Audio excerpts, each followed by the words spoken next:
104.9. This is Coyote Country, Alan Jackson, Jimmy Buffett. It's 5 o'clock somewhere. It's 9:13 right here in Uvalde, Texas. Fair sky, 72 degrees. What we're calling it Margarita Monday. All right, guys, come on. It's a party in the radio station right now. So we've got our buddy Marcos here from WB Liquors here in town in Uvalde. He's man, we're already working. We got you working over here. Pouring some glasses. Become my best friend. I'm telling you what, it's good to have. I don't need friends, but I need Marcos in my life. All right, so we need more of him.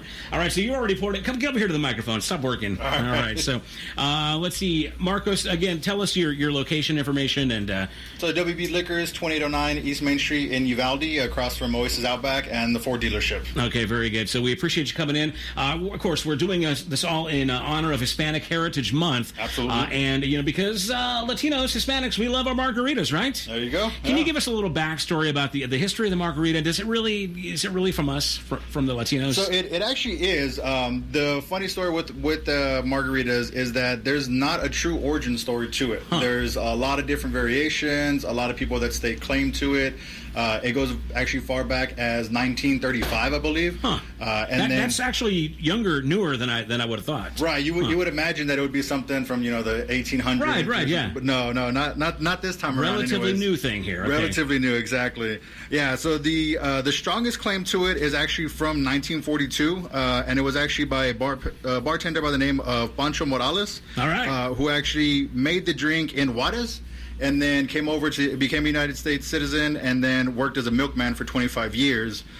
He has the most backing, the most experts that say that his is the most accurate. I like the milk he's delivering. There you go. Bring me some of that. All right, very good. Yeah, so he's the one that has the highest claim, if you will, to actually inventing the margarita. Other than that, if you Google it, you probably find 20 different stories about who invented it, and it's anywhere from 35 all the way up to 55. It was my abuelita. Right. That's Raz. He invented it, right?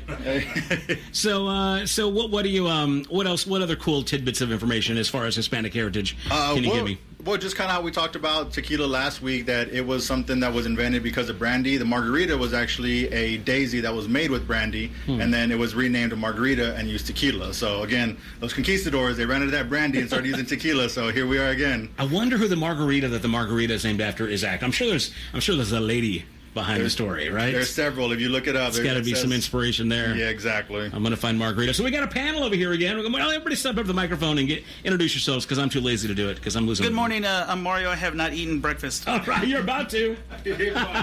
Yo, Erasmo el Tejano. All right, from 102.3 Tejano y Más. Yvette, front desk. All right, so we got our panel of experts here. We're calling y'all all experts in margarita. We're going to do a little tasting. So you've already poured us a glass on. This is going to be one of the ready-made varieties, right? Right. So today we're going to do 2 ready-made margaritas, and then we're actually going to make one live on the air. I'm excited about that. There you go. That's my kind of radio. There you go. So the first one that we have here is a Baja Golden Margarita. You can find it at our location. Carry for about $17.99 is about what it runs. It's already ready to go. It's already mixed, poured on ice, blended up, how you want to do it, and it's good to go.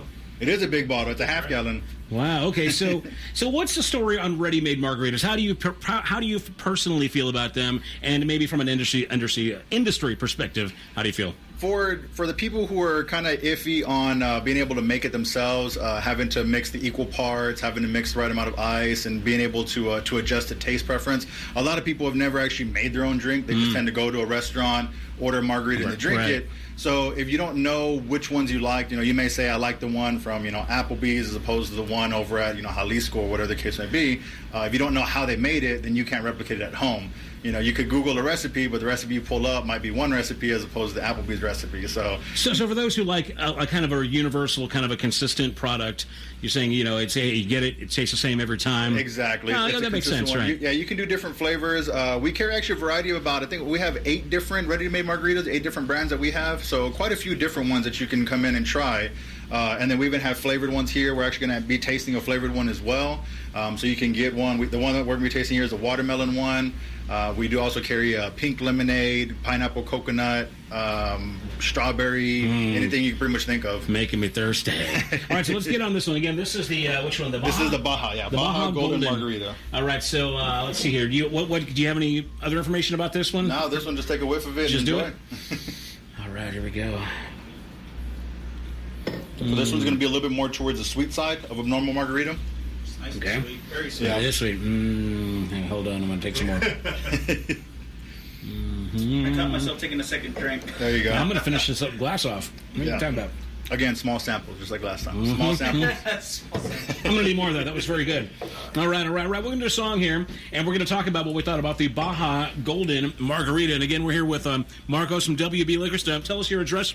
2809 East Main Street in Uvalde. There you go, get that kick. Yeah, all right. It's set in. It's nice. There you go. All right, here's a little bit of Margaritaville music. It's 104.9 Coyote Country on Margarita Monday. Nibbling on sponge cake, watching the sun bake. It's my own damn fault.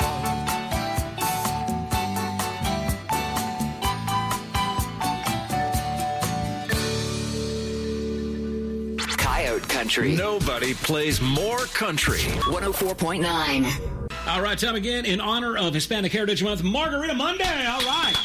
Yeah.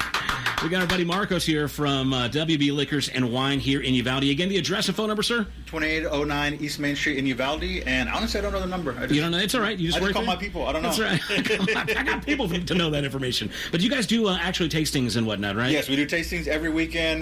We try to do a different combination of items. We usually have a beer, a wine, a couple mixed drinks, and then one of our ready-to-drink products. Very good. And speaking of ready-to-drink products, we are tasting some of these on Margarita Monday. You've got a couple of ready-made margaritas, and then we're going to blend one here live on the radio, so that's kind of cool. So we just had the Baja ready-to-drink golden margarita, which, what was the consensus on everybody on that one? What did you guys think? It was nice and sweet. I liked it. It was sweet. That's the way Mario likes them. I do, yeah. Yeah, I didn't really like the sweetness, but I think if you put some ice, it'll dilute it a little bit, and it'll be good. Now that's kind of what I felt about it as well too. I felt like it was a little too sweet. But we're not doing these with salt because we're trying to be purist, I guess, right? Right. I feel like if it was a little bit of salt there to take away some of the sweet, or maybe if it was on ice, like Erasmo said, if it was a little bit more diluted and a little colder, probably I would have really enjoyed it too. Now, Marcos, because you're the liquor expert resident here, what's the take on lime and salt? What's the real deal there?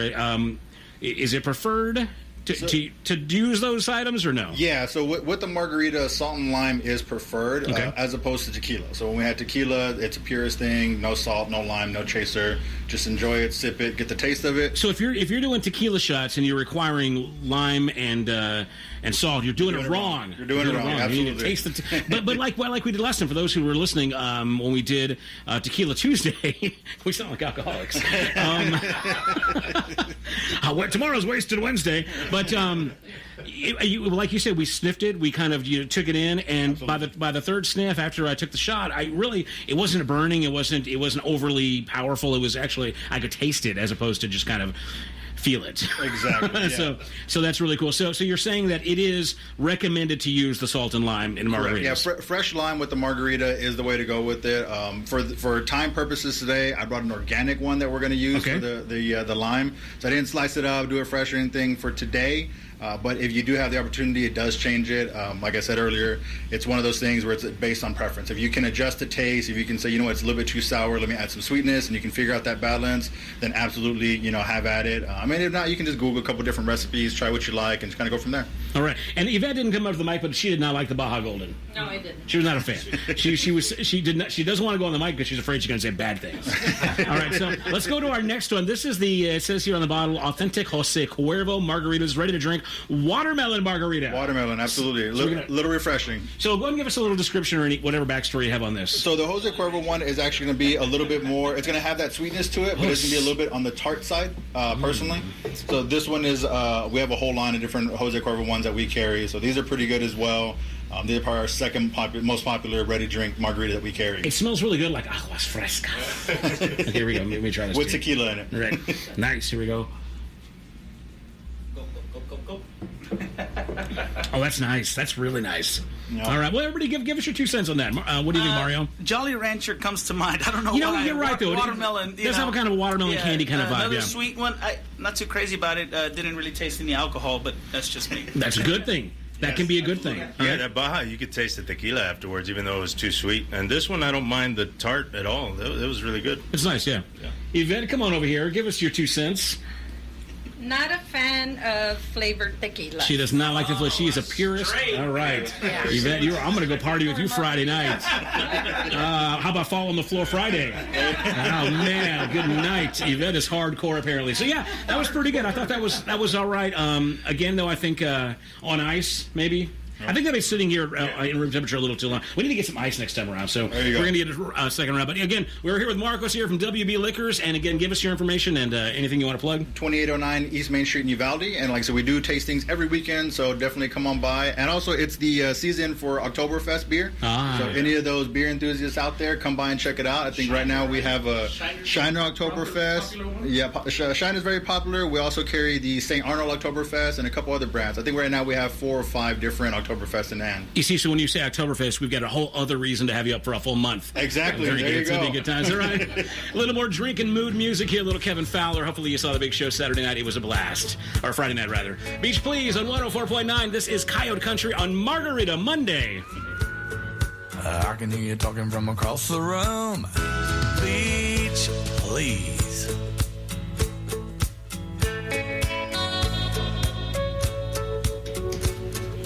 It's 104.9. This is Coyote Country. Kevin Fowler and Beach Please. Wonderful show Friday night. Hope you were there. Good times. All right, let me take a quick look at the weather. Fair skies, 72 degrees. Today, sunny with a high near 88, and tonight, mostly clear. Low is going to be around 70. And this report is brought to you by Los Alamos Restaurants, 1105 West Main Street. Best enchiladas in Uvalde, 2016 and 2017. Open Monday through Saturday, 6 to 3. It's Margarita Monday! All right, Mario, get up here. We got a guy like Mario's Margarita Monday. I think we scared him off on Tequila Tuesday last week. Now, let's talk about our experience, of course, last week. We were kind of in a little bit of a no. I thought it was my contacts for a while. Erasmo was perfectly fine. It he was fine. Just another Tuesday for him. Yeah, I thought it was my contacts for a while. Like, why am I seeing cloudy? What's going on here? Mario, you were walking around in a bit of a haze. Then you guys found me in rooms I'm not even supposed to be in. Like, what's he doing over there? This place is crazy. Closets and... But, man, it's a good time again. Thank you to Marcos from WB Liquors and Wine here in town, right across from Oasis Outback, coming in and celebrating Hispanic Heritage Month. Now, look, in my defense, we've been having some really wonderful highlights on Hispanic Heritage Month. We talked to somebody at Alamo, the San Antonio Missions, the San Antonio Parade. We've got the art exhibit at the El Progreso Memorial Library. So, hey, you know what? If we want a few drinks... Dang it, we've earned it. All right, that's all I'm saying. So we're legit here as far as celebrating Hispanic Heritage Month. So, Marcus, what are you working on over here? Go ahead and tell us what you got before we crank this blender on. All right, so what we're going to do is we're going to make a blue margarita. So blue margarita is actually going to be made with blue cristal. So it's an orange liqueur, which is how margarita should be made. You got to have something in there to give it a little bit of that sweetness to balance out. And then we do have the margarita glasses here, salted. So we got salted rims here, margarita glasses, and we got some top shelf stuff going on here. Now it's radio, so people can't see us, but I noticed the way you were salting the glass. Now, you put it in a liquid, and then explain that process. So to actually salt the rim, I would just put a little bit of either the mix or some fresh lime on the rim, and then I actually use that to get the salt to adhere. It accumulates and it sticks on there, right? Right, to actually stick onto the rim itself. So that's the setup I use to salt it there. And actually, when I do a mango margarita, I'll usually use chamoy, and then I'll use trechas or any kind of chili powder on the rim, so give a little bit of spice to it. This sounds so good. All right. So what are we doing now? Go ahead and I guess start blending this bad boy up. All right, so I got to throw the mixture into here real quick. Okay. That's right. We are making margaritas live on your radio here at KVOU 104.9 Coyote Country. Marcos here from WB Liquors. Ice in the blender, and let me go ahead and turn this down so we don't overpower you with blending sound effects. All right, so we got. All right, and feel free to make a full glass on this one because this is going to be my breakfast. I'll do a full picture. All right, full picture. Okay, so we got that. So we got the ice. Ice is what you're going to be looking for.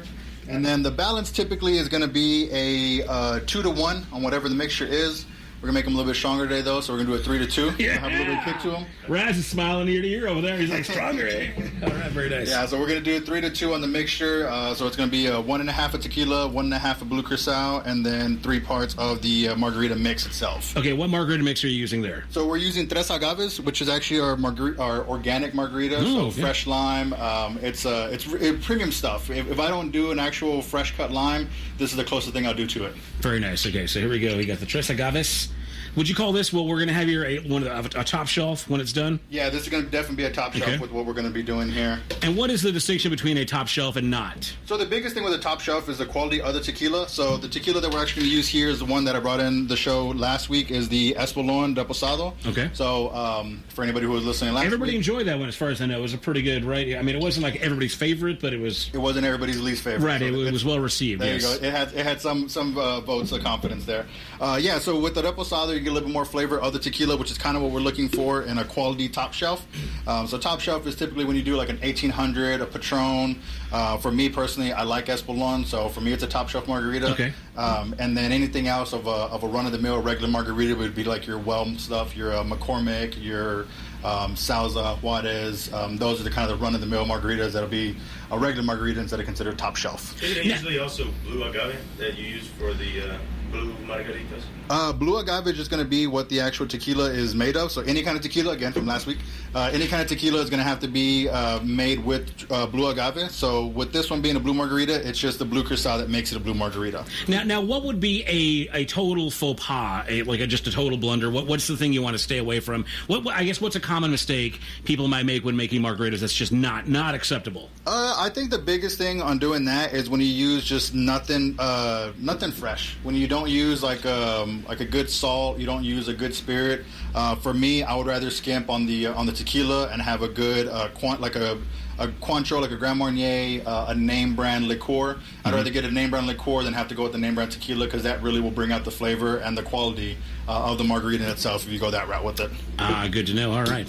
So when people come in and say they just want to make a good margarita and they buy all the cheap stuff, that's not a good margarita. All right. but there are things, like you said, that you can skimp on, but there are certain key elements that you shouldn't. Yeah, and again, it's going to be based on taste preference. So the taste preference for me is always going to be the liqueur over it. Ooh, we got to get pictures of this stuff. It's pretty. It's pretty. Yeah, it's got that blue going on here. All right. Look at that. That's beautiful. Oh, I wish you guys could see. I love radio, but I wish this was TV right now at this second. There you go. Well, Mario's feeling it. All right, so you got all your ingredients and ice in the blender. Yeah. All right, I'm going to turn down the mic here a little bit so we don't overblend everybody. Here we go. Oh, yeah!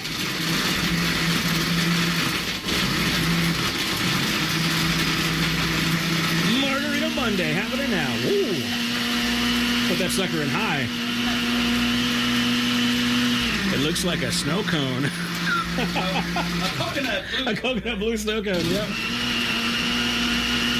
Now, I would think he's making like daiquiris at this point, because it's blue, right? Daiquiris are the blue ones, right? Are they? I don't remember. Daiquiris can be blue ones. Can be, right? Okay, so whatever flavor you make it. So this one's going to have a little bit of a blue color. So blue cristal is just an orange liqueur. Oh, let me turn your mic back on. There you go. All right. So yeah, blue cristal is just an orange liqueur.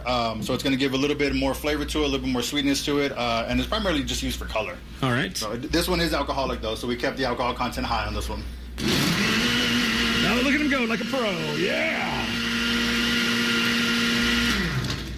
Okay, now Marcus, what is the correct way to blend a margarita as far as a blender goes? So I tend to just try to break up the ice, depending on what kind of ice you have. I'll pour everything into it, and I'll usually put it on high right away. We just got convenience store ice, so. There you go. Yeah, so, I would say start on high, and then, just try to make sure that you get all the chunks down, and then, it's really just, like I said, taste preference. Okay. For me, I prefer a little bit more alcohol content to my drinks. That's just my personal opinion with it. Which is why we love you. There you go, yeah. And so after that, you can add sweetness, in this instance, to balance it out. If it's too sweet, you add more mixture. If it's too tart, you add more of the blue cristal. If it's too watery, you add more ice. So it's a pretty easy balance system. But again, for somebody who's unfamiliar with it or hasn't really made drinks, it's kind of a difficult thing to try to get comfortable with. Now, are you going to taste this yourself before you serve it to us? Yes. Okay, all right. I'm going to go ahead and get a sample just to make sure. So because you're in charge, and it's good that you know what you're doing, right? Believe it or not, it's my first time on air to do this. All right. Well, that's good. See? So we're having to kind of wing it here a little bit. All right, let's see how this goes. He's pouring the margarita into a salted glass. Now he's tasting it. And what is your verdict, sir? It's delicious. It's delicious. All right. Are we keeping it as is? Yep, keeping it as is. All right. Let's pass that baby around. All right, so here we go. Here they come. Oh, we got to get more pictures of these things, too. They're beautiful. All right. I've never had a blue margarita before. I haven't either. I have not either. It's the first time. All right. So Mario's over there on photo patrol. Photo duty. That's right. And here we go. All right, he's spreading that thing around. We're going to use it all up. Pour it. Going to give me some more of that bad boy. Excellent. Woo! Yeah, I got the good one. All right, so here we go, guys. All right, so blue margarita. We're going to drink this up here. Absolutely. Oh, let's do a toast. So who wants to do a toast? Okay, here we go. Mario? No, I don't have nothing to say. I just got things to drink. All right, hey, man. In honor of Hispanic Heritage Month and Margarita Monday, Salud! Viva Mexico! There we go. Cheers. Yep. Oh, that's nice. That's it right there. See? It's pretty good. You get a little bit of everything. You get a little sweetness when it first hits your mouth. You get a little bit of that tart. You taste a little tequila. The salt kind of pulls up both the flavors. salt's nice. That's good. And it's got definitely a slightly different flavor than margaritas I'm used to. But oh my god, that's nice. I love it. Mario, give us your review. Sorry, I was taking another drink.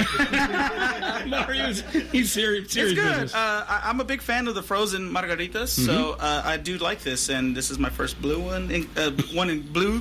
So this is good. I give this one a thumbs up. Thumbs up from Mario Rangel. All right, so we got Erasmo El Tejano from 102.3 Tejano y Mas. Very refreshing. Oh, yeah. That's all I got to say about that. It's refreshing. I'm going to finish it off. Do it. Yvette, come on over here and tell us what you think about this bad boy over here. Come on. We already talked about it over here on the side, right? I think it's a subtle taste. You really don't taste the tequila.